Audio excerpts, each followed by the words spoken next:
Sam Merrill, one of the in my opinion, and I'll say this very boldly to everybody who's listening, the greatest basketball Aggie player ever to touch the court and to don an Aggie uniform, joins us here on the Full Court Press. Sam, good afternoon. How are you?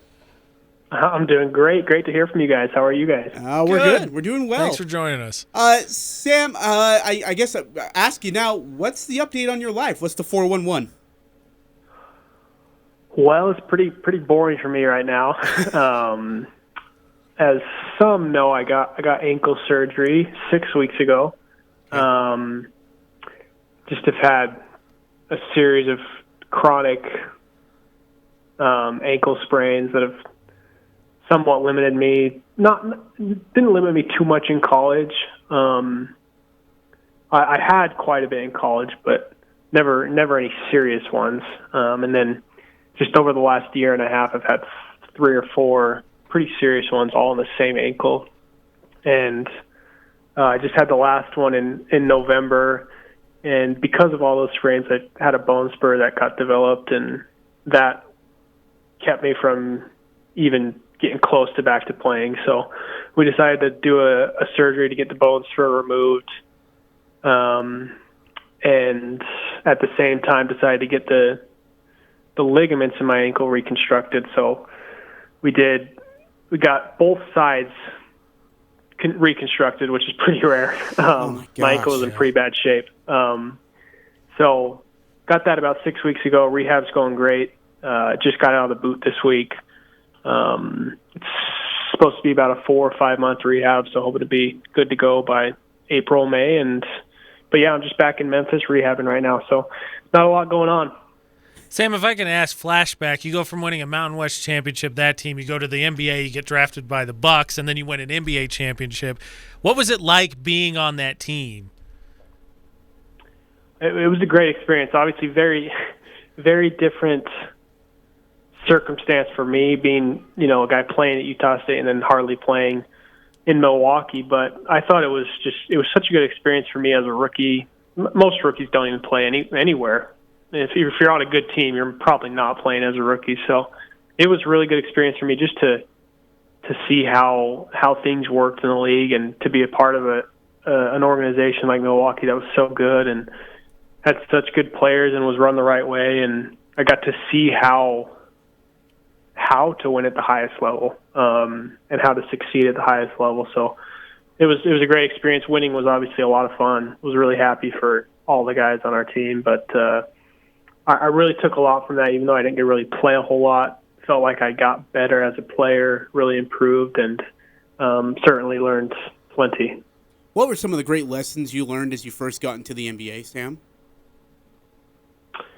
I'll say, I think the biggest thing that I learned is just it's so different from college. Obviously, the talent, the athleticism is greater, but the fact that in college you have 30 some odd games, and in the NBA you have 80. There's a physical stamina that you have to develop, but I didn't really have to deal with that because I wasn't playing. But I think mentally you have to learn how to just honestly be okay with losing at times.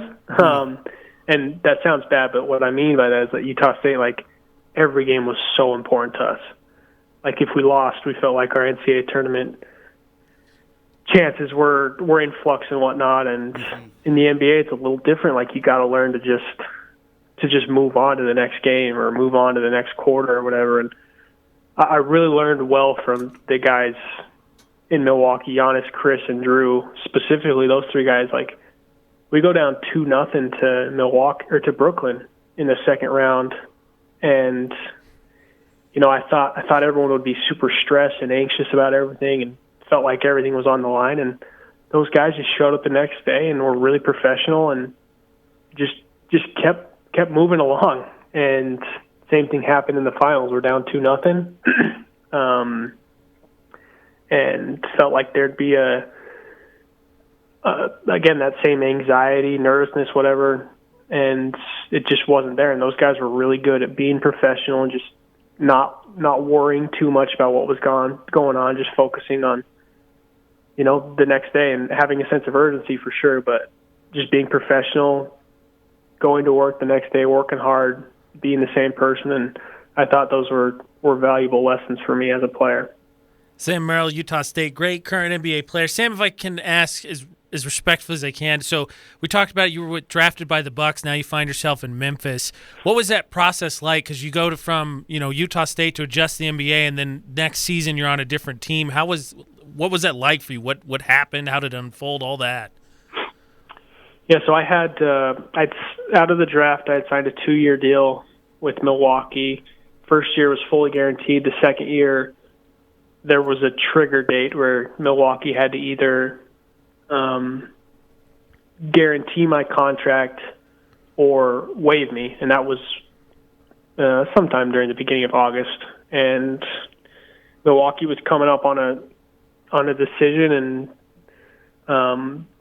they liked me. Everything they said, they liked me, really liked me, but there were some tax issues that they were going through. Obviously, it's an expensive team, and so before waiving me, they decided, hey, we're going to call around and see if anyone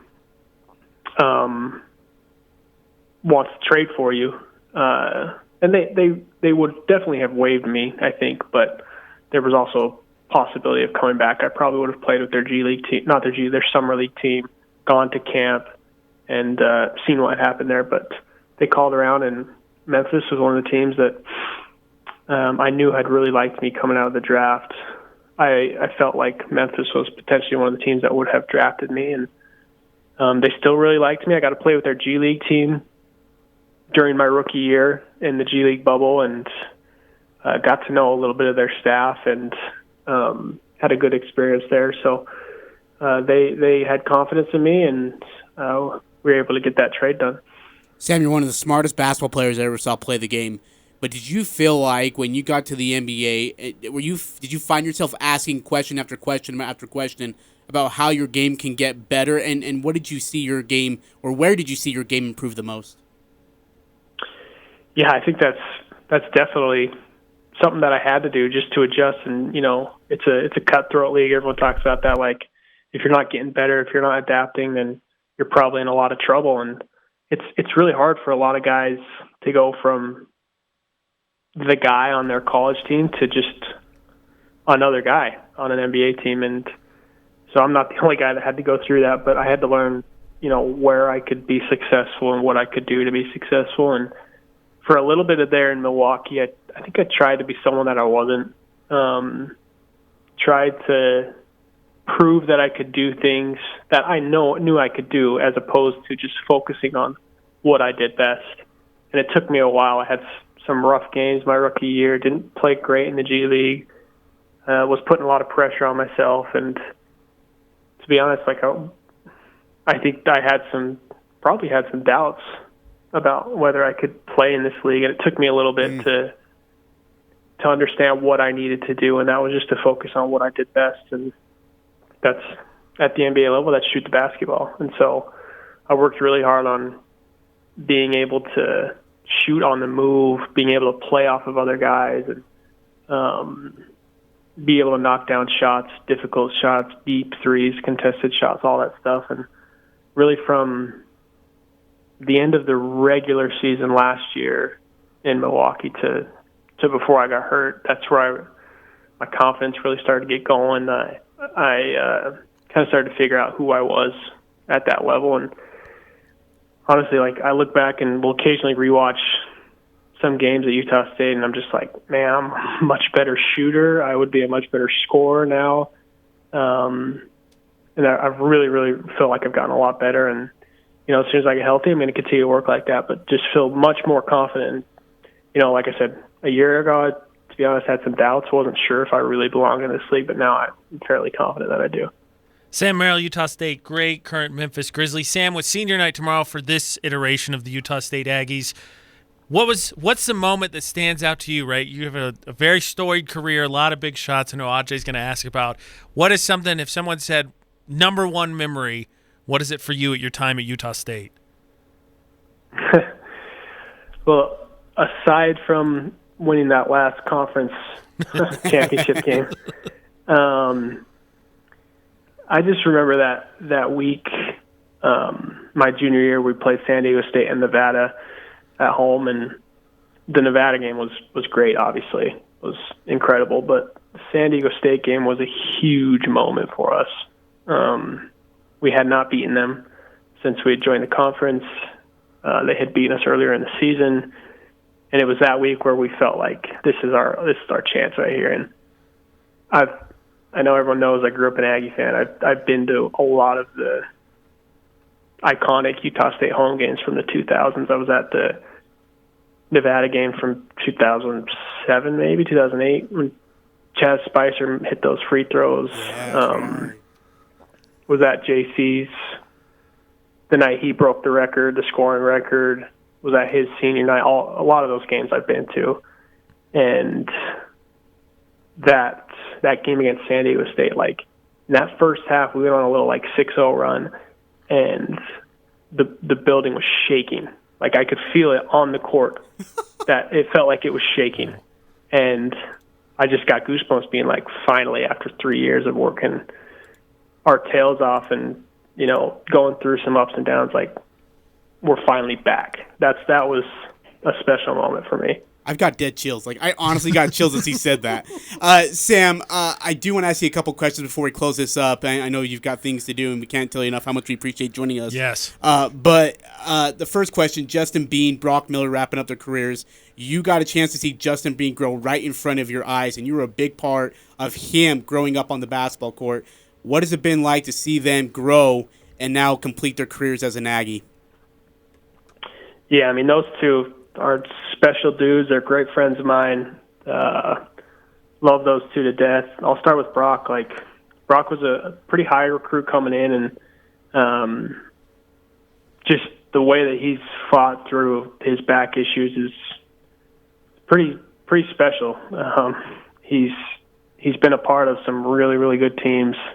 He's been an important part of some really good teams at Utah State, and I know for some reason he gets a lot of flack sometimes from fans, but I mean, what he has done going through his injuries, he's an incredible teammate. He brings it every day. He communicates. He plays really hard, and he really cares about Utah State. And honestly, I didn't think he was coming back this year.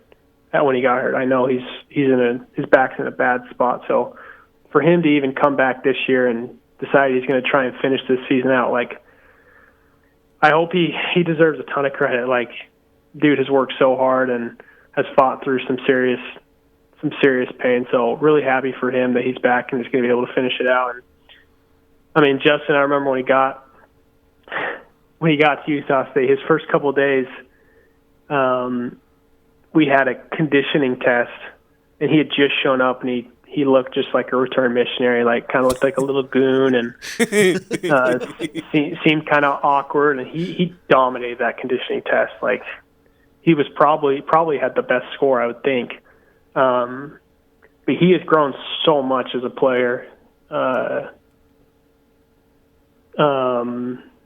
He was so quiet his first couple of years, and we tried really hard to get him to talk and communicate and be a leader because he has that in him. And I know now, like, he's grown so much as a leader. Obviously, a great player. We don't need to talk about what he does on the floor. His ability to rebound and make plays and be a winning player, and the way that he has, the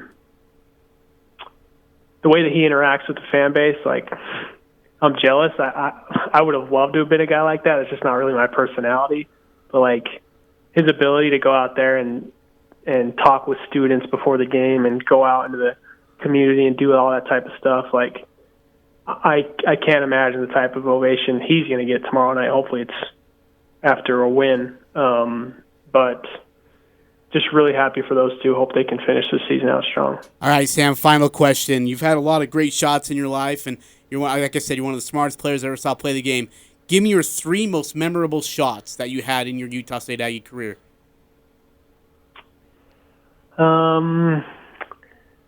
I would say, well, we know what number 1 is, so I would say... Yeah, the game winner against, like, in some exhibition game, I remember that.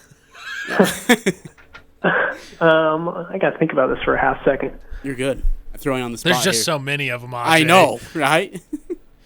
No, I don't know about that, but I played 4 years, played 140 games, quite a few. That's what I'm saying. There's just a bunch to go through. How do you pick just 3 out? I still think your transition 3 against San Diego State when you guys kind of went on that run and you were starting to catch fire. I remember you're on the far side of the court going from left to right, and you stop on a dime and you pull up like 6-7 feet above the arc from the left wing and drill it. Still amazed me that you took that shot. I actually that came to my head right before you brought it up. I was actually going to say that's because I had never taken a shot like that. Like, I had taken transition threes, but never like that. And for whatever reason, I had all the confidence in the world during that tournament. Like, just felt like everything I threw up was going to go in. And yeah, you're right. That would probably be number 2. And then number 3, I will say, man, when I'm just thinking like late game shots.